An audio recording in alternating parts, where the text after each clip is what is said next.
ప్రజల హృదయాల్లో చిరస్థాయిగా బాలయోగి అని కాకినాడ సిటీ ఎమ్మెల్యే వనమాడి కొండబాబు పేర్కొన్నారు. జీఎంసీ బాలయోగి కోనసీమ నుంచి ప్రపంచంలోని అతిపెద్ద ప్రజాస్వామ్య దేశంలో అత్యున్నత రాజ్యాంగ పదవులలో ఒకటైన లోక్సభ స్పీకర్ పదవిని చేపట్టాలని కాకినాడ సిటీ ఎమ్మెల్యే వనమాడి కొండబాబు పేర్కొన్నారు.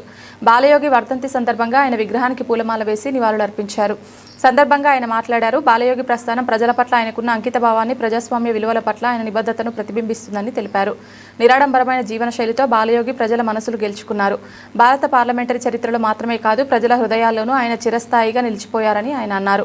ఈ కార్యక్రమంలో టీడీపీ నాయకులు తదితరులు పాల్గొన్నారు. ఎవరో చేయలేని పని తల్లి నాయకుడు బాలయోగి గారు మా కమ్యూనిటీని కానీ, జిల్లాలో కానీ, రాష్ట్రంలో కానీ, భారతదేశంలో కానీ ఆయన ఎవరు ఏం చేయలేదన్న టైంలో కూడా ఆయన మెజారిటీగా ఉండి రెండోసారి స్పీకర్గా అయ్యి మరి మన జిల్లాని ఎంతో ఉన్నత స్థాయికి తీసుకెళ్ళి మత్స్యకారులకి అందరూ కూడా మెట్లో నడిచే వాళ్ళని ప్రతి ఊరికి పండి కూర బలుపు వయ్యపాలు గాడిమొగ అన్ని దానికి బిజీ చేశారు.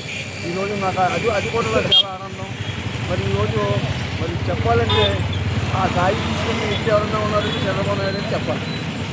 అది ఎంతో ముఖ్యమైన విషయం.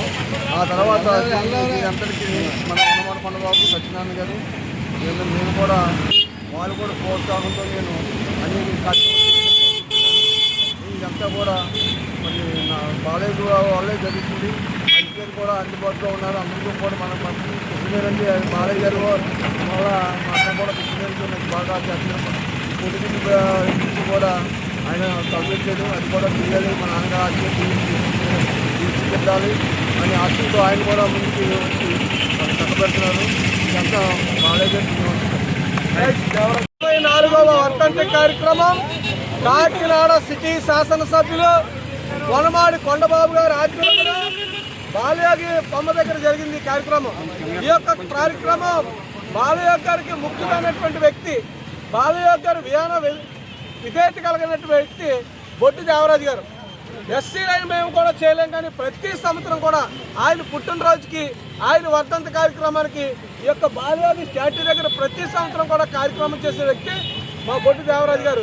వారిని ప్రత్యేకంగా ఆంధ్రప్రదేశ్ దళితులు అందరి తరఫున అభినందిస్తూ, అలాగే తెలుగుదేశం పార్టీ అధికారంలోకి వచ్చినప్పటి నుంచి కూడా జీఎంసీ బాలయోగి గారి యొక్క ఆలోచన విధానం ఈ యొక్క ఉమ్మడి తూర్పుగోదావరి జిల్లాలో కనీవిని ఎరగని రీతిలో దశాబ్దాల కాలం ఉండిపోయినటువంటి యానామో ఎదుర్లంక బ్రిడ్జి కానీ, కోటిపల్లి రైల్వే లైన్ కానీ అనేకమైనటువంటి వేలాది సంవత్సరాలకు సరిపోయినటువంటి పనులు చేసిన వ్యక్తి జీఎంసీ బాలయోగి గారు. అలాగే మత్స్యకారుల్లో నుంచి ఎస్సీ సామాజిక వర్గానికి చెందిన బాలయోగిని మత్స్యకారులందరూ కూడా ఆరాధ్య దైవంగా చేస్తున్నారంటే ఈరోజు ఆయన అందరిలో లిఖితమైపోయిన వ్యక్తి, కుల మతాలకు అతీతంగా అందరినీ ప్రేమించిన వ్యక్తి, పేదల పట్ల అంకిత భావంతో పనిచేసే వ్యక్తి. డాక్టర్ బాబాసాహెబ్ అంబేద్కర్ ఏదైతే ఆలోచించారో ఆ ఆలోచనని తెలుగుదేశం పార్టీ, ఎన్టీ రామారావు గారు, నారా చంద్రబాబు నాయుడు గారు దళితులు ఉన్నతమైన స్థానంలో కూర్చోబెట్టడానికి ఉదాహరణ. అంత దళితుల పట్ల అంకిత భావం, భారత రాజ్యాంగంలో ఉన్నటువంటి ప్రతిదీ కూడా ఈ యొక్క ఆంధ్రప్రదేశ్ తూర్పుగోదావరి జిల్లాలో బాలయోగి గారి ద్వారా తెలుగుదేశం పార్టీని నిరూపించుకుందని చెప్పడంలో ఏమాత్రం అర్థం. అటువంటి తెలుగుదేశం పార్టీకి ఈరోజు దళితులందరూ కూడా దగ్గర అవుతున్నాం.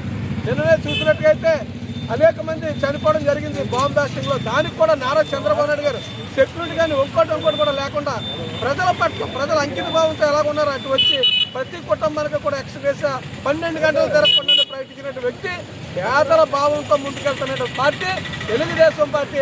అటువంటి పార్టీలో ఈ జిల్లా నుంచి భారత అత్యున్నత స్థానానికి దళిత నాయకుడిని జీఎంసీ బాలయోగి గారిని ఉన్నతమైన స్థానంలో నిలబెట్టినందుకు ప్రత్యేకంగా ఈరోజు ఆంధ్రప్రదేశ్లోని ఎస్సీలందరి తరఫున ప్రత్యేక తెలుగుదేశం పార్టీకి ధన్యవాదాలు తెలియజేసుకుంటాం. అలాగే ఒక చిన్న మాట, మా కాకినాడ జిల్లాలకు ఎస్సీ ఎమ్మెల్యే కానీ ఎంపీ కానీ లేకపోయినా మా వనమాడి కొండబాబు గారు ఉండి అప్పుడు జీఎంసీ బాలయోగి గారు ఎలాగైతే ఉమ్మడి జిల్లాలో అందరినీ ఎలా కలుపుకుని వెళ్ళేవారో ఈరోజు ఎస్సీలకు అత్యున్నతమైన స్థానాన్ని కల్పించి మాకు గుర్తింపు కల్పించినటువంటి వ్యక్తి వనమాడి కొండబాబు గారి ఆధ్వర్యంలో ఇలాగ బాలయోగి గారు జయంతి వర్ధంతిలో కాకుండా అనేకమైన ఎస్సీ సంక్షేమ పరాల్లో కాదు ముందుంటూ మా ఎస్సీలందరినీ ప్రోత్సహిస్తూ, ఒక ఎస్సీ ఎమ్మెల్యే ఎంపీ లేకపోయినా సరే నేను ఉన్నానంటూ మా అందరినీ ప్రోత్సహిస్తున్నందుకు ఈ సందర్భంగా మరొకసారి కొండబాబు గారు కూడా ధన్యవాదాలు తెలియజేస్తున్నాను.